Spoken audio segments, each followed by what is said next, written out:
Bagian 1, kekuatan persuasi, sejarah periklanan. Periklanan adalah alat yang ampuh. Ia menginformasikan, membujuk, dan memengaruhi. Sejak zaman kuno, orang telah menggunakan iklan untuk mempromosikan barang dan jasa mereka. Bentuk awal periklanan sederhana, tanda, simbol, dan penjakota mengumumkan barang dagangan kepada calon pelanggan. Penemuan mesin cetak merevolusi periklanan. Abad ke-15 melihat munculnya poster dan selebaran. Materi cetak ini dapat menjangkau audiens yang lebih luas. Pada abad ke-17, surat kabar memuat iklan menandai langkah penting dalam evolusi periklanan. Revolusi industri membawa produksi dan konsumsi massal. Pertumbuhan ini memicu kebutuhan akan periklanan yang canggih. Nama merek muncul. Slogan dan jingle menjadi hal biasa. Agen periklanan didirikan untuk menangani tuntutan bisnis yang terus meningkat. Sepanjang abad ke-20, periklanan terus berkembang seiring dengan teknologi baru. Radio pada tahun 1920-an, televisi pada tahun 1990-an, dan internet pada akhir abad ke-20, semuanya mengubah cara merek terhubung dengan konsumen. Hari ini di abad ke-21, pemasaran digital mendominasi lanskap periklanan, menawarkan peluang yang belum pernah ada sebelumnya untuk pengiriman pesan yang ditargetkan dan kampanye berbasis data. Etika pengaruh tanggung jawab dalam periklanan. Periklanan memiliki kekuatan yang sangat besar. Ia membentuk persepsi dan memengaruhi pilihan. Oleh karena itu, pertimbangan etis sangat penting, kejujuran sangat penting. Klaim yang menyesatkan atau salah tidak etis dan merusak kepercayaan konsumen. Transparansi adalah kuncinya. Konsumen berhak tahu siapa di balik pesan yang mereka temui. Tanggung jawab sosial juga penting. Pengiklan harus menghindari melanggengkan stereotip yang berbahaya. Mereka harus mempromosikan keragaman dan inklusi dalam pesan mereka. Menargetkan kelompok rentan seperti anak-anak membutuhkan perhatian dan kepekaan khusus. Periklanan yang etis mempertimbangkan dampaknya terhadap masyarakat secara keseluruhan. Masalah privasi semakin relevan di dunia yang serba data saat ini.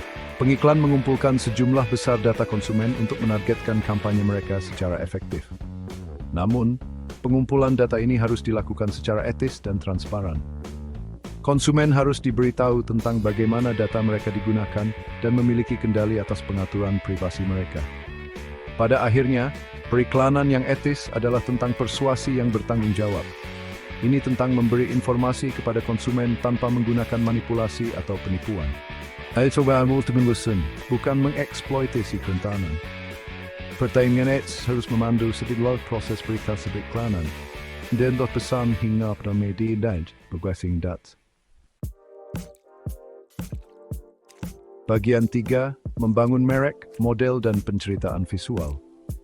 Periklanan yang efektif bergantung pada model yang telah terbukti dan visual yang menarik.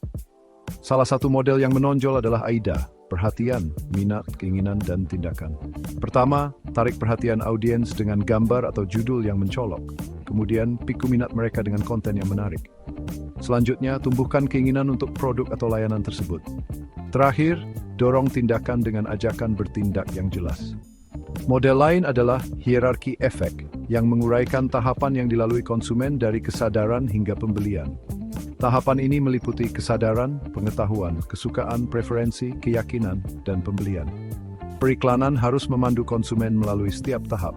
Visual sangat penting dalam periklanan. Visual menangkap perhatian, menyampaikan emosi, dan membuat pesan mudah diingat. Gambar harus berkualitas tinggi, relevan, dan menarik perhatian. Palet warna harus selaras dengan merek dan membangkitkan emosi yang diinginkan. Tipografi harus mudah dibaca dan meningkatkan pesan secara keseluruhan. Bercerita adalah alat yang ampuh untuk terhubung dengan audiens. Iklan dapat menceritakan kisah yang beresonansi dengan pemirsa pada tingkat emosional. Narasi ini bisa lucu, mengharukan, atau menginspirasi, meninggalkan kesan abadi, dan membangun afinitas merek. Bagian 4, menjangkau audiens yang tepat, strategi dan perencanaan media. Menjangkau audiens yang tepat pada waktu yang tepat sangat penting untuk keberhasilan periklanan. Perencanaan media melibatkan pemilihan saluran yang paling efektif untuk menjangkau target pasar. Faktor-faktor seperti demografi, minat, dan kebiasaan konsumsi media, semuanya berperan dalam perencanaan media. Strategi periklanan umum meliputi pemasaran target, berfokus pada kelompok tertentu yang kemungkinan besar tertarik dengan produk atau layanan. Penargetan geografis, mengarahkan iklan ke konsumen di lokasi tertentu. Penargetan perilaku, menyajikan iklan kepada individu berdasarkan perilaku online dan riwayat penelusuran mereka. Penargetan ulang, menampilkan iklan kepada pengguna yang sebelumnya telah berinteraksi dengan merek atau situs web. Memilih saluran media yang tepat sangat penting. Televisi menawarkan jangkauan yang luas tetapi bisa mahal. Radio terjangkau dan menargetkan area geografis tertentu. Cetak, majalah, dan surat kabar dapat menjangkau audiens khusus. Digital, media sosial, mesin pencari, dan situs web memungkinkan penargetan yang tepat dan kampanye berbasis data. Perencanaan media yang efektif melibatkan campuran saluran yang strategis dan pesan yang dibuat dengan cermat yang disesuaikan untuk setiap platform. Bagian 5. Memahami konsumen, wawasan dari riset periklanan. Riset periklanan sangat penting untuk memahami perilaku konsumen dan menyusun kampanye yang efektif. Ini melibatkan pengumpulan data dan wawasan untuk membuat keputusan yang tepat tentang target audiens, pesan, dan penempatan media. Beberapa metode penelitian yang umum digunakan: survei, mengumpulkan data kuantitatif melalui kuesioner. Kelompok fokus, melakukan diskusi mendalam dengan sekelompok kecil konsumen. Wawancara, percakapan tatap muka untuk mengeksplorasi perspektif individu. Observasi, memantau perilaku konsumen dalam pengaturan alami. Eksperimen, menguji efektivitas berbagai elemen periklanan. Analisis data sangat penting untuk mengekstrak wawasan yang berarti dari penelitian. Dengan menganalisis tren, pola, dan umpan balik konsumen, pengiklan dapat menyempurnakan kampanye mereka untuk dampak yang optimal. Riset periklanan membantu mengurangi ketidakpastian, meminimalkan risiko, dan memaksimalkan laba atas investasi untuk kampanye periklanan. Dengan memahami konsumen, pengiklan dapat membuat pesan yang beresonansi, memengaruhi pilihan, dan mendorong tindakan yang diinginkan. Bagian 6. Cetak versus pixel, membandingkan media tradisional dan digital. Lanskap periklanan terus berkembang. Media tradisional seperti media cetak dan elektronik masih relevan, tetapi media digital telah muncul sebagai kekuatan dominan. Memahami kekuatan dan kelemahan masing-masing sangat penting untuk perencanaan media yang efektif. Media cetak keunggulan, berwujud, kredibilitas, umur simpan yang lebih lama. Kekurangan penurunan jumlah pembaca, kurangnya interaktivitas, pilihan penargetan yang terbatas.